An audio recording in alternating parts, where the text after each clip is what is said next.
কিন্তু জুবিন দাৰ ন্যায়ৰ কাৰণে এনেকুৱা এটা জংগী আন্দোলন এনেকুৱা এটা হিংসাত্মক প্ৰতিবাদ কৰিলে জুবিন দাৰ ন্যায় কেতিয়াও নাপায়। জুবিন দাৰ ন্যায় পাবলৈ হলে আপোনালোকে এইকেইটা কাম কৰিব লাগিব। জুবিন দাৰ যদি আপোনালোকে ন্যায় ভাবিছে, জুবিন দাৰ নিচিনা মনোভাৱ, জুবিন দাৰ নিচিনা চিন্তাধাৰা লৈ আপোনালোকে প্ৰতিবাদ কৰিব লাগিব। জুবিন দাৰ মানুহটো কাকো হিংসা কৰা নাছিলে। জুবিন দাৰ মানুহটো এনেকুৱা ধৰণৰ মানুহ আছিলে, এটা ঈশ্বৰ প্ৰদত্ত মানুহ আছিলে। জুবিন দাই কেতিয়াও কাৰো বেয়া কথাটো চিন্তা কৰিব নোৱাৰিছিলে আৰু জুবিন দাই কাকো বেয়া হোৱাটো বিচৰা নাছিলে। সেইকাৰণে জুবিন দাৰ যিটো চিন্তাধাৰা, জুবিন দাৰ যিটো মনোভাৱ লৈ আপোনালোকে প্ৰতিবাদ কৰিব লাগিব। আৰু ২ নম্বৰত হৈছে, যিটো এতিয়া তদন্ত প্ৰক্ৰিয়া চলি আছে, সেই তদন্ত প্ৰক্ৰিয়াটো এনেকুৱা ন্যায়িকে চলিব লাগিব, তাত এটা খুঁত থাকিব নালাগিব।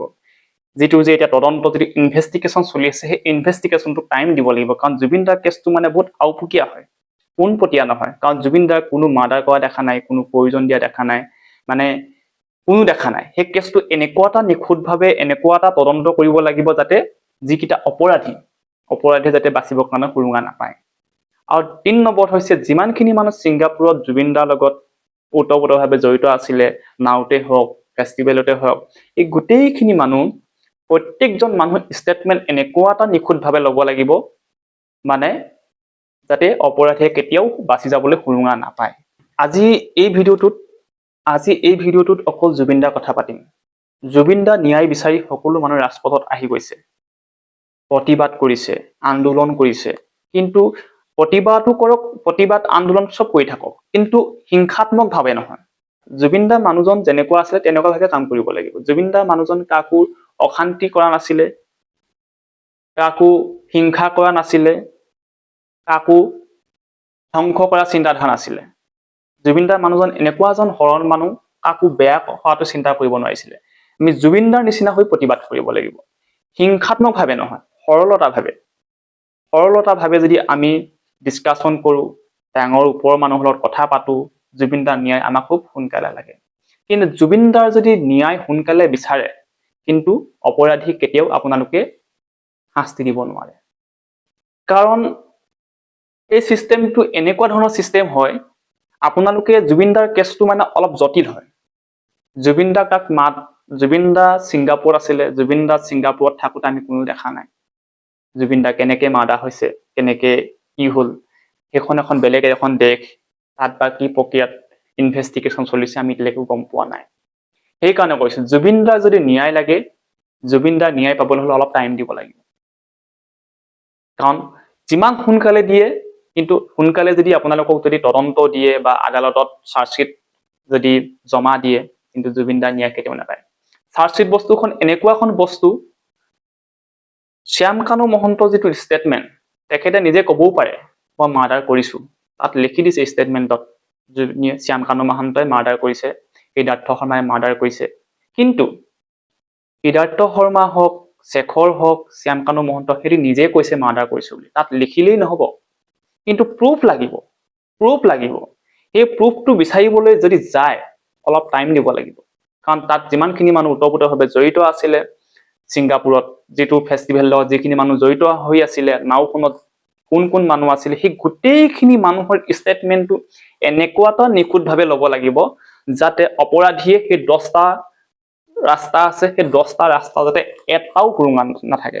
যদি এটাও যদি সুৰুঙা থাকে, কিন্তু আইনৰ প্ৰক্ৰিয়াৰে বাচি যাব অপৰাধী কেইজন। আপোনালোকে যিটো এতিয়া SIT ইনভেষ্টিগেশ্যন চলি আছে, SIT ইনভেষ্টিগেশ্যনত আপোনালোকে যোগ দিয়ক, সহায় কৰক, হেল্প কৰক। যদি তেনেকুৱা প্ৰক্ৰিয়াৰে যদি অলপ দীঘলীয়া পৰ্যায়ত যদি ইনভেষ্টিগেশ্যনটো চলে, চাৰ্জশ্বিটত মানে আপোনালোকৰ এক্সাম্পল দিছো, মিছা কথা ক'লে আপোনালোকে এতিয়া মিছা কথা ক'লে নেক্সট আপুনি ভাব হৈ যাব। যদি আপুনি যদি ঘৰত থাকে, আপোনাক যদি কোনোবাই ফোন কৰে, বোলে কি কৰি আছো, বোলে এনেই আছে, ভাত খালি নাই, আপুনি যদি মিছাকে যদি কৈ দিয়ে ভাত খালো, যদি আপোনাক যদি কুৱেশ্যন কৰে সি ভাত কিহে খালি, কিন্তু মিছাকে কৈছে সি, কাৰণ কিহে খালে ক'ব নোৱাৰা হ'ল। সেইকাৰণে কৈছো, ইনভেষ্টিগেশ্যনত যিটো চাৰ্জশ্বিট বনিব, শ্যাম কানু মহন্তৰ বিৰুদ্ধে হওক, শেখৰৰ বিৰুদ্ধে হওক, সিদ্ধাৰ্থৰ বিৰুদ্ধে হওক, কিন্তু এনেকুৱা এটা নিখুঁতভাৱে লিখিব লাগিব, শ্যাম কানু মহন্তই অপৰাধী হয়, কিন্তু অপৰাধীৰ এটা প্ৰুফ লাগিব। প্ৰত্যেকটো প্ৰুফ মানে এনেকুৱা এটা ধুনীয়াকে লিখিব লাগিব, শ্যাম কানু মহন্তক আমুকে দেখিছিলে, আমুকজন মানুহে ষ্টেটমেণ্ট দিছে, এইটো মানে সম্পূৰ্ণভাৱে ডিটেইলছ লিখিব লাগিব তাত। অকল এজন মানুহে ক'লেই নহব যে শ্যাম কানু মহন্তই মাৰ্ডাৰ কৰিছে। যদি কেনেবাকৈ যদি এটা ৰাস্তাত থাকি যায় কিন্তু অপৰাধী বাচি যাব। এইকেইদিন নিউজত দেখিছো বাস্কাৰ জিলাত যিকেইজন অপৰাধী লৈ গৈছিলে থবৰ কাৰণে 5জন অভিযুক্ত লৈ গৈছে, আপোনালোকে সেইকেইজনক মাৰি পেলাব বিচাৰিছে। আপোনালোকে মাৰি পেলাব পাৰিব, কিন্তু অসমৰ জনতা, ভাৰতবৰ্ষ, গোটেই ৱৰ্ল্ডে জুবিন দাৰ মৃত্যু আচল ৰহস্য কোনো নাজানিব। কোনো মানুহ সুখত থাকিব নোৱাৰিব, কোনো মানুহ ভালকে থাকিব খাব নোৱাৰিব, কাৰণ জুবিন দাৰ মৃত্যু আচল ৰহস্যত জানিবই লাগিব। আপোনালোকে শত্ৰু কেইজনক মাৰি পেলাব পাৰে, কিন্তু সিহঁতৰ মুখেৰে আমি এতিয়ালৈকে গম পোৱাই নাই জুবিন দা কিটো প্ৰক্ৰিয়াত কিটো পদ্ধতিত মৃত্যু হৈছিলে, কাৰণ আমি জানিম তেখেতলোকৰ পৰাহে। আৰু সেইটো কাৰণে কৈছো আপোনালোকে ইনভেষ্টিগেশ্যনত অলপ টাইম দিব লাগিব। ইনভেষ্টিগেশ্যন অলপ টাইম দিব লাগে। মানুহে কয় যিমান সোনকালে ধনী হয় ইমান সোনকালে পতনো হয় বুলি কয়। সেইটো কাৰণে কৈছো এটা কথা আছে ইংলিছত, শ্ল' লাইফ লং লাইফ। যদি শ্ল'কে যায় ইনভেষ্টিগেশ্যন, যদি শ্ল'কে যদি নিখুঁতভাৱে যদি চাৰ্জশ্বিটখন বনায় কেতিয়াও অপৰাধী হাৰি যাব নোৱাৰে। কিন্তু জুবিন দাৰ মৃত্যুৰ তদন্তটো মানে বহুত এটা বেলেগ ধৰণৰ হয়। ইমান এটা প্ৰি প্লেনত মানে মাৰ্ডাৰ হৈছে মানে জুবিন দাৰ, সেইটো কাৰণে এই বস্তুটো মানে প্ৰি প্লেন কৰি মানে ইনভেষ্টিগেশ্যন কৰিব লাগিব, বহুত দীঘলীয়াকে কৰিব লাগিব, কাৰণ তাত এটা ৰাস্তা থাকিব নালাগিব যাতে অপৰাধী বাচি যাব নোৱাৰে। এতিয়া আপোনালোকে সাপোজ এটা কথা কৈছো, আপোনালোকে এটা ঘৰ পকা ঘৰ আপুনি 1 মাহত বনালে আৰু এটা পকী ঘৰ আপুনি 1 বছৰত বনালে। যিটো এমাহত পকী ঘৰ বনাইছিলে সেই পকী ঘৰটো ভালকে চেটাৰিং ষ্ট্ৰং হোৱা নাই। যিটো এবছৰ দিন যিটো ঘৰ বনাইছে সেই ঘৰটো পানী খাই খাই মানে এটা ষ্ট্ৰং হৈ বনিছে। সেই এমহীয়া ঘৰটো এটা ভাল ভূমিকম্পত ভাঙি ডিষ্ট্ৰয় হৈ যাবলৈ আছে, ধ্বংস হৈ যাবলৈ আছে। কিন্তু এবছৰত যিটো ঘৰ বনাইছে সেইটো ঘৰ পটককে ধ্বংস নহয়, কাৰণ তাক ভালকে মেটেলছ দি ভালকে ষ্ট্ৰংকে বনোৱা হৈছে। তাক যিমানখিনি টাইম দিব লাগে সিমানখিনি টাইম দি বনাইছে। সেইকাৰণে কৈছো এই যিটো ইনভেষ্টিগেশ্যন চলি আছে, যিটো ইনভেষ্টিগেশ্যনটো আপোনালোকে অলপ টাইম দিয়ক, সকলোৱে সহযোগিতা কৰক, ইনভেষ্টিগেশ্যন যাতে সহায় হয়। কাৰণ প্ৰত্যেকজন মানুহৰ বিৰুদ্ধে ইমান ডিটেইলছকে লিখিব লাগিব চাৰ্জশ্বিটখনত যাতে সিহঁতি বাচি যাব পৰা এটাও সুৰুঙা নাই, তেতিয়াহে অপৰাধীয়ে শাস্তি পাব। আপোনালোকে এতিয়া এটা কথা মন কৰক, পাব্লিক আৰু পুলিচ এটা সকলোৰে চিন্তাধাৰা বেলেগ বেলেগ, চিন্তাধাৰাটো বেলেগ বেলেগ। কিন্তু পুলিচ হোৱা আগত পাব্লিকে আছিলে, সিও একেটাই চিন্তা কৰিছিলে। কিন্তু যেতিয়া পুলিচলৈ কনভাৰ্ট হ'ল, যেতিয়া পুলিচত সোমালে, কিন্তু তাৰ চিন্তাধাৰা বেলেগ হ'ল। কাৰণ পুলিচত সোমোৱাৰ লগে লগে সদায় আইনী প্ৰক্ৰিয়াতে কাম কৰিব লাগিব। আইন এখন এনেকুৱা এখন বস্তু, সেই আইনখনত যদি আপুনি উলংঘন কৰে তেতিয়া মানে নিৰপৰাধী, যিবিলাক মানুহ অপৰাধী নহয় তেনেকুৱা মানুহ মৃত্যু হোৱা চান্স থাকে। আপোনালোকে অভিনীল কেছটো দেখিছে। অভিনীল কেছটো এতিয়া 10 বছৰমান হ'ল। অভিনীলক পাব্লিকে সোপা ধৰা বুলি কৈ সিহঁতক মৰিয়াই মাৰি পেলালে, কিন্তু সিহঁতক সোধোতা কোনো নাই তহঁতি সোপা ধৰা হয়নে, তহঁতি অপৰাধী হয়নে। কিন্তু পুলিচে সেইটো কাম কেতিয়াও নকৰে। পুলিচে এটা কামেই কৰিব, যাতে অপৰাধী যদি হয় শাস্তি পাব, যদি নিৰপৰাধী হয় সি বাচি যাব। পুলিচে গৈ চিধা ইনভেষ্টিগেট কৰিব ইহঁতি অপৰাধী হয়নে নহয়। সেইটো এটা ডিফাৰেন্স, কাৰণ পুলিচে সদায় ভাবিব ই অপৰাধী হয় নে নহয়, এটা আইনৰ প্ৰক্ৰিয়াই নি তাক পৰীক্ষা কৰিব, তাক ইনভেষ্টিগেট কৰিব। যদি সি অপৰাধী হয় শাস্তি পাব, যদি নিৰপৰাধী হয় বাচি যাব। কিন্তু পাব্লিকে চকুৰ আগত যিটো দেখিছে সেইটোহে বিশ্বাস কৰিব। সেইটোৱে কৈছো, মানুহৰ ভবা শক্তি চিন্তাধাৰাবোৰ অলপ ভালকৈ চাব লাগে। এতিয়া এখেতলোকৰ যিটো কেছ চলি আছে, জুবিন দাৰ লগত যিটো কেছ চলি আছে, সেই কেছটোত সেইটো কাৰণে কৈছো মই, SIT যিটো তদন্ত প্ৰক্ৰিয়া চলি আছে তাত টাইম দিব লাগিব। এনেকুৱা এখন কিতাপ মানে এনেকুৱা এখন চাৰ্জশ্বিট, সেই চাৰ্জশ্বিটখন যেতিয়া আদালতত জমা দিব লাগিব, সেই চাৰ্জশ্বিটখনৰ প্ৰক্ৰিয়াৰে এই যিকেইজন অভিযুক্ত তেখেতলোকৰ জেইল হ'ব বা যিকোনো শাস্তি হ'ব।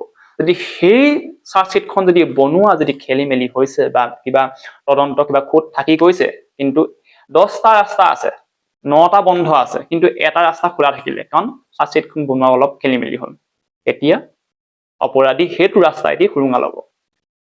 সেইকাৰণে কৈছো প্ৰত্যেকজন মানুহৰ এনেকুৱা এটা নিখুঁতভাৱে ষ্টেটমেন্ট ল'ব লাগিব।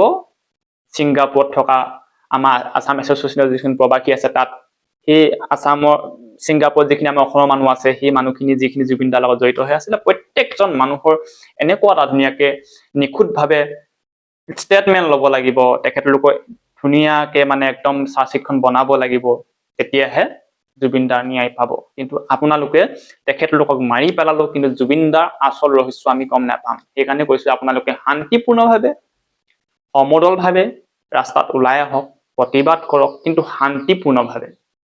আমাক খালি জুবিন দাৰ ন্যায় লাগে বুলি আপোনালোকে ধ্বংস কৰিবলৈ চেষ্টা নকৰিব। এইখন হৈছে অসম। অসমত থকা প্ৰত্যেকজন নাগৰিকেই জুবিন দাৰ ন্যায় পাব লাগিব। আৰু জুবিন দাৰ কেনেকৈ মৃত্যু হৈছিলে তাৰ প্ৰতিটো কথা অসমৰ ৰাইজে তিল তিলকৈ জানিব লাগিব। আৰু আপোনালোকে যদি আমি যদি জুবিন দাৰ কেনেকৈ মৃত্যু হৈছে যদি গমো নাপাওঁ, কিন্তু এনেকেই জ্বলি জ্বলি আমি থাকিব লাগিব। কিন্তু গৰিমা বৌৱে জানিব লাগিব, নিজৰ পত্নীয়ে যদি নিজৰ হাজবেণ্ড বা নিজৰ গিৰিয়েক কেনেকৈ ঢুকালে যদি সেই কথাষাৰ যদি গম নাপাব, গোটেই জীৱনটো বুকুত একোৱা জুই লৈ জীয়াই থাকিব লাগিব। সেইকাৰণে কৈছো আপোনালোকে শান্তিপূৰ্ণভাৱে তদন্ত প্ৰক্ৰিয়াটো কৰিবলৈ দিয়ক, শান্তিপূৰ্ণভাৱে চাৰ্জশ্বিটখন বনাবলৈ দিয়ক। চাৰ্জশ্বিটখনেই মেইন। চাৰ্জশ্বিটখন যদি কেনেবাকৈ খেলি মেলি হৈ যায়, কেনেবাকৈ তাত যদি ষ্টেটমেণ্টবোৰ যদি অকণমান যদি অদল বদল হৈ যায়, কিন্তু অপৰাধী বাচি যাব।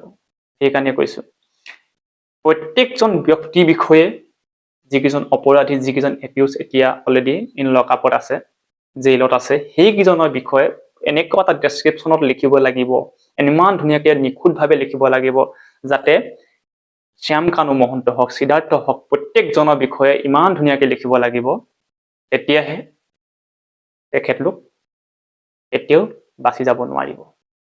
আপোনালোকে যদি ভিডিঅ'টো ভাল পাইছে, যিমান পাৰে শ্বেয়াৰ কৰক, যিমান পাৰে শ্বেয়াৰ কৰক, যাতে এই ভিডিঅ'টোৰ পৰা কোনোবা যাতে কোনো যাতে জ্ঞান পায়, যাতে এই কথাটো চাই পিনে যাতে সকলোৱে শান্তিপূৰ্ণভাৱে প্ৰতিবাদ সমদল জুবিন দাৰ জাষ্টিছৰ বাবে যাতে। ধন্যবাদ।